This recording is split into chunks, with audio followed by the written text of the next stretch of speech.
today's topic is what is grammar. First of all, when we will learn English, you have to know what is grammar and why we read grammar, what is its important. So basically, the word grammar comes from the Greek word grammatical. Grammar हम लोग बहुत पहले से सुनते आए हैं कि grammar means व्याकरण। तो व्याकरण होता क्या है, ग्रामर है क्या? जो ये ग्रामर वर्ड है, ये हमारे बहुत सारे जो वर्ड्स होते हैं, चाहे वो संस्कृत हो या हमारे हिंदी है, बहुत सारे वर्ड्स जो होते हैं ना, वो ग्रीक है, संस्कृत मतलब ग्रीक वर्ड से आया हुआ है, लैटिन वर्ड से। अब जब भी कोई भी वर्ड्स जानते हो, पढ़ते हो और उसका ओरिजिन के बारे में पढ़ोगे, तो वो देखोगे कि बेसिकली या तो संस्कृत से मिला हुआ हो, या लैटिन शब्द से लिया गया हो, या ग्रीक से आया हुआ है। तो ये ग्रामर वर्ड है, ये कहाँ से आया है? ये आया है आपका ग्रामेटिक वर्ड। ग्रामेटिक वर्ड, ये जो ग्रामेटिक वर्ड है, उसी से ग्रामर वर्ड आया है, जिसका मतलब क्या होता है? Which means the art of letter. Meaning है art of letter. Art of letter means, art means कला, लेटर मीन्स जो हमारे जो अक्षर होते हैं वो सब। तो जो आर्ट है, जो लेटर्स का आर्ट्स, मतलब कि एक अलग अलग जो वर्ड्स लेटर, जिस तरह ए, हम ए को अ पढ़ते हैं, अ पढ़ते हैं, ई पढ़ते हैं, ए पढ़ते हैं, ई जो होता है उसे ए पढ़ते हैं, ई भी पढ़ते हैं। तो ये जो लेटर्स के अलग अपने अलग अलग जो लेटर्स हैं, उनका अपना अपना जो विशेषता बोलते हैं, फीचर्स है, अलग ही है जो फोनेटिक्स है। तो लेटर्स का आर्ट्स हमें देखने को मिलता है ग्रामर में। It refers to the systematic study of languages, rules and structure for constructing meaningful sentence. तो ये हमारा क्या रिफर्स करता है? ग्रामर हमें क्यों ग्रामर हम क्यों पढ़ते हैं? ग्रामर पढ़ने से हमें क्या मिलता है? क्या हम बेसिकली पढ़ते क्या है? तो सिस्टमेटिक स्टडी ऑफ लैंग्वेजेस से, एक सिस्टमेटिक मतलब जिस एक सिस्टम में बोलते हैं ना, जैसे 1 2 3 4, ये एक सिस्टम में हो गया। अगर मैं इस तरह बोलूँगी 5 6 7 8 या 5 4 2 1, ये कोई एक सिस्टम में नहीं हुआ, ये राइमिंग में भी नहीं आ रहा है, सिस्टम में भी नहीं आ रहा।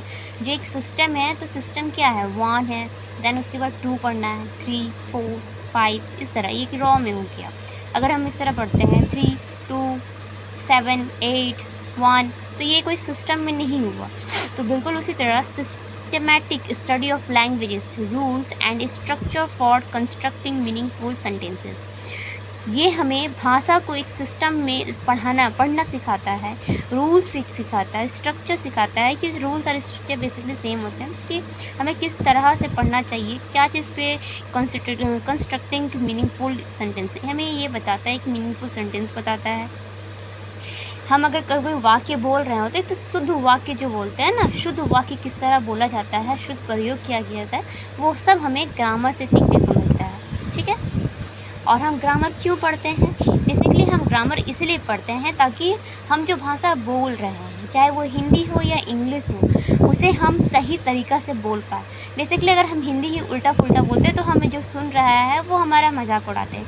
तो बिल्कुल इंग्लिश भी वही हो चुका है। इंग्लिश भी जो हम उल्टा पुल्टा बोल देते हैं, या फिर अगर मैं बोल रही हूँ that I want a drink what, if you not say that you want a water, then other people think that you want to drink something else.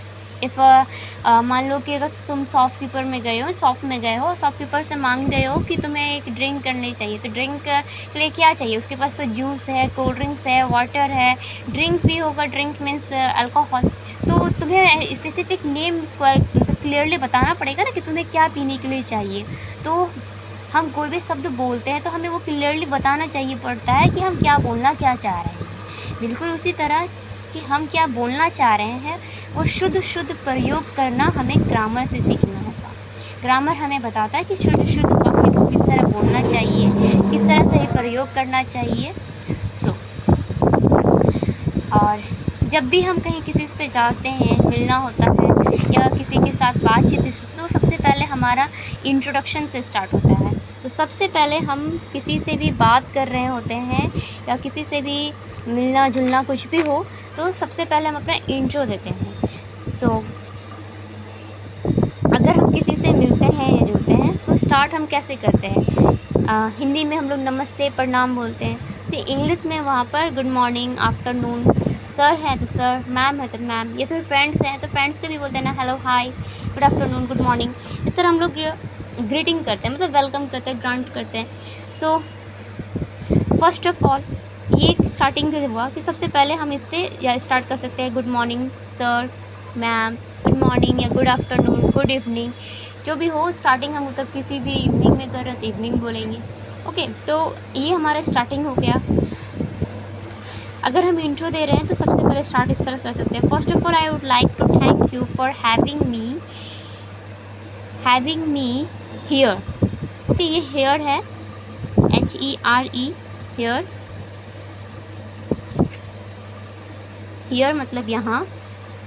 सबसे पहले मैं आप लोगों का शुक्रगुजार हूँ, धन्यवाद कर रहा हूँ कि मुझे यहाँ पर बुलाने के लिए। Thank you for your time, और अपना समय देने के लिए धन्यवाद।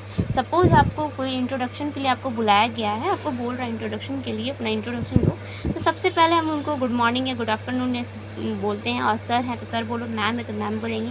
दैन उसके बाद थैंक्स करेंगे कि आपने मुझे अपना समय दिया, उसके लिए धन्यवाद। आपने मुझे ये अपॉर्चुनिटी दी है, मतलब मुझे ये अवसर प्रदान किया गया है, मुझे ये बोलने के लिए, मेरे बारे में मुझे यहाँ बुलाया है, उसके लिए धन्यवाद।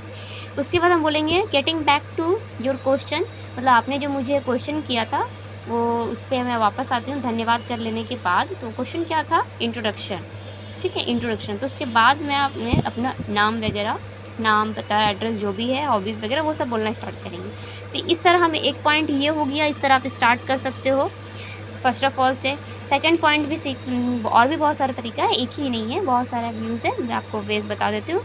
आप इस तरह से भी स्टार्ट कर सकते हैं, good morning sir, ma'am, thank you for allowing me to introduce myself. इतना शॉर्ट वर्ड भी बोल सकते हो, अगर वो लेंदी है, ये आपको याद नहीं हो पा रहा तो आप ये भी याद कर सकते हो। Thank you for allowing me to introduce myself, मुझे अवसर प्रदान करने के लिए धन्यवाद, मुझे यहाँ पर बुलाने के लिए धन्यवाद, मुझे अपना बारे में बताने के लिए। ये सेकंड हो गया। Third, many thanks for this opportunity, बहुत बहुत धन्यवाद मुझे ये अवसर प्रदान करने के लिए। Third, it's privilege for me to be here, ये मेरे लिए बहुत ही अच्छा अवसर है कि मैं यहाँ पर मुझे बुलाया गया। और अगर हम ये एज़ यू ऑलरेडी नो, तो ये मेरा फोर्थ है, ठीक है। अगर आप ये भी यूज़ कर सकते हो, बट ये वाला फ्रेंड्स पे ज़्यादा यूज़ होता है कि एज़ यू ऑलरेडी फ्रेंड्स हुआ, कलीग्स हुआ। अगर आप ऑफिस वगैरह पे हो तो आप ऑफिस में अगर मान लो कि पार्टी वगैरह है, कुछ आपको दो शब्द बोलने के लिए बोल रहा है, तो ऑब्वियसली बात है ये आपको भी पहचानते हैं, तो आप इस तरह, या फिर आप कहीं आप कोई भी लोकेलिटी वगैरह हो, या ऑफिस में या क्लब में, या फिर अगर स्कूल में ही बोल रहे हो, आपको लोग जान रहे हैं, तो आप इस तरह स्टार्ट कर सकते हो। As you already know I am, give your name, अपना नाम बोलो। उसके बाद फिर अपना जो भी इंट्रोडक्शन है वो देना स्टार्ट कर दो, जिस भी टॉपिक पे बात कर रहे हो। Thank you for this opportunity, simple ये भी इस तरह से भी स्टार्ट कर सकते हो, thank you for this opportunity and start your names and intro. Thank you for give me this, and second, thank you for giving me this wonderful opportunity to introduce myself to you। ये बहुत एक अच्छा line, बहुत अच्छा से भी लग रहा है कि thank you for giving me this wonderful opportunity, मुझे धन्यवाद, मुझे एक सुंदर सा अपॉर्चुनिटी यानी अवसर प्रदान करने के लिए, क्या, अपने बारे में बताने के लिए आपके सामने। आई एम, देन अपना नाम और अपना फिर से स्टार्ट करना है। Next one, thank you for considering me for this position, आपका बहुत धन्यवाद कि आपने मुझे इस पोजीशन में कंसिडर किया कि मैं अपने बारे में बता सकूँ। हाय माय नेम इज़, इस तरह से भी स्टार्ट कर सकते हो, हाय माय नेम इज़। अगर फ्रेंड्स वगैरह हो या फिर क्लासरूम में अगर न्यू हो तो बोल सकते हो hi my name is Shweta, Swastik, whatever you have name, you can speak and say about your age and hobbies, name, from where you come. इस तरह से आप बिगिन कर सकते हो। ये बिगिनिंग था इंट्रोडक्शन का कि आप किस तरह बिगिन करते हो। Now second, after saying thank you for giving me this opportunity and your name, you can say that I came from, if you have come from another country, you can say that I come from country name, give your country name and I live in city name and then उसके बाद आप start कर सकते हो अपने age, I am, there are family members, अपने numbers बताना कि तुम्हारे फैमिली मेम्बर्स कितने घर में, अगर 4 है तो 4 people in my family, there are another peoples हैं, जॉइंट फैमिली है तो वो भी यूज़ कर सकते हो। ओके।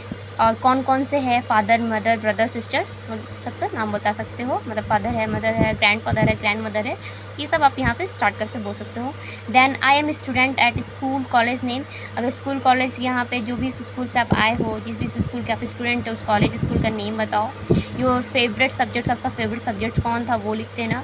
माई हॉबीज़ आर, आपकी हॉबीज़ क्या क्या हैं, listening, dancing, music, internet suffering, what ever your hobbies is, then you will have to say in my free time and whatever you do in your free time, whatever you do, मतलब कि आप अपने खाली समय में क्या करते हो वो भी बोल सकते हो, नहीं भी बोल सकते हो, as you wish. I also enjoy, और साथ ही में आप क्या इन्जॉय करते हो भी। Your like, dislike, I like, don't, I like मतलब मुझे पसंद है, तो आई डोंट लाइक वो भी बता सकते हो। आई लाइक और dislike, don't, I hate, love this, ये सब आप यूज़ करते हो। तो ये सारे ऑप्शन दिया है कि इनमें से आप कोई भी एक वर्ड लिख सकते हो। अगर लाइक कर रहे हो तो लव मत करना, अगर लव बोल रहे हो आई लव दिस, तो वो जो भी आपको पसंद है वो लग सकते हो, ठीक है।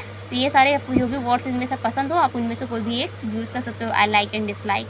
माई फेवरेट फूड और ड्रिंक, आपका फेवरेट खाना कौन सा है, फास्ट फूड हो सकता है या फिर घर का खाना भी हो सकता है। ड्रिंक, कोल्ड ड्रिंक्स वगैरह, जूस वगैरह, what ever your drink is. Like movies, which type movies you like, horror, action, Bollywood, Hollywood, which type of movie, favourite movies के नेम भी दे सकते हो, फेवरेट सिंगर, एक्टर। तो इस तरह आप अपने इंट्रोडक्शन को एनहांस कर सकते हो, मतलब बढ़ा सकते हो और बोल सकते हो। एंड देन इतना होने के बाद that's all about me, ending line, बस इतना है मेरे बारे में। Thank you for providing me with such an excellent opportunity to introduce myself. इस तरह आप एंड कर सकते हो कि इतने ही मेरे बारे में, और मुझे यहाँ पर बुला करके अपने बारे में बताने के लिए, ये अवसर प्रदान करने के लिए बहुत बहुत धन्यवाद। और सिंपल आप थैंक यू बोल सकते हो, ये भी बोल सकते हो once again thank you for this opportunity, दोबारा धन्यवाद देने के लिए दोबारा धन्यवाद बोल सकते हो। It's all about me, thank you, simple इस तरह भी बोल सकते हैं, it's all about me, thank you. इस तरह करके आप अपना इंट्रोडक्शन ख़त्म कर सकते हैं। So I hope you will understand that how can you speak your introduction. Short common words, ये कुछ शॉर्ट कॉमन वर्ड्स हैं जो आप लोग WhatsApp chatting, Facebook chatting, Snapchat, whatever your in chats and speaking friends के साथ में आप जब बात करते हो तो ये सब आप वर्ड्स यूज़ कर सकते हो। जैसे हम बोलते हैं ना going to, I am going to, तो उसके प्लेस में आप गोइंग टू के प्लेस में gonna, I am gonna school, मैं स्कूल जा रही हूँ, तो ये गोइंग टू का शॉर्ट फॉर्म है गोना। सिमिलरली गॉट टू का शॉर्ट फॉर्म है gotta, I have got to your book, मुझे ये तुम्हारा बुक मिला। आई वॉन्ट टू का शॉर्ट फॉर्म है वाना, आई वाना सम फूड्स, आई वाना सम मिल्क, आई वाना सम चॉकलेट्स। तो इस तरह यूज़ कर सकते हो अपना डेली जो कन्वर्सेशन चैटिंग्स वगैरह होता है, ये सब उसमें यूज़ करना है। लेट मी का शॉर्ट फॉर्म होता है लेट मी गो, बोलते हैं ना लेट मी गो, मुझे जाने दो। लेट मी लीव, मुझे छोड़ दो, तो लेट मी गो, लेट मी लीव, इस तरह यूज़ कर सकते हो। गिव मी ब्रेक, मतलब मुझे ब्रेक दो, give me. Out of, outta, get outta, मतलब यहाँ से जाओ, गेट आउटा। काइंड ऑफ का kind, you are so kind, तब तुम बहुत ही दयालु हो, you are so kind. I am going to का I am talk to him, मैं उससे बात करने जा रही हूँ। आई एम गोइंग टू का शॉर्ट फॉर्म है आई एम, इतना लॉन्ग वर्ड का शॉर्ट फॉर्म है I M. It's a very short terms and smart words of English. Have to, hafta, I hafta it. Do not का dunno, I dunno, मुझे नहीं पता है, I dunno what's to do, मुझे नहीं पता मुझे क्या करना चाहिए। तो ये सारे कुछ स्मार्ट इंग्लिश वर्ड्स हैं जो आप लोग अपने daily to chatting and English conversation friends के साथ में आप लोग ये सारे कन्वर्सेशन जो शॉर्ट्स आपका ये कॉमन वर्ड्स है जिससे हम लोग इंग्लिश स्मार्ट वर्ड्स बोलते हैं। तो ये सारे आप इसे स्लैंग वर्ड्स भी बोला जाता है। तो ये सारे आप वर्ड्स नोट डाउन कर सकते हो, नोट डाउन करके लर्न कर लो, याद करो अच्छा से, और अपनी जो चैट व्हाट्सअप चैट आज भी सभी को यूज़ करते हैं, तो व्हाट्सअप चैटिंग में आप लोग यूज़ करो, जिससे आपका ये रिमाइंड भी हो जाएगा, हमेशा माइंड में रहेगा, और आप लोग इसका जो स्पोकन है वो बेटर होते जाएगा। So that's all for today, thank you.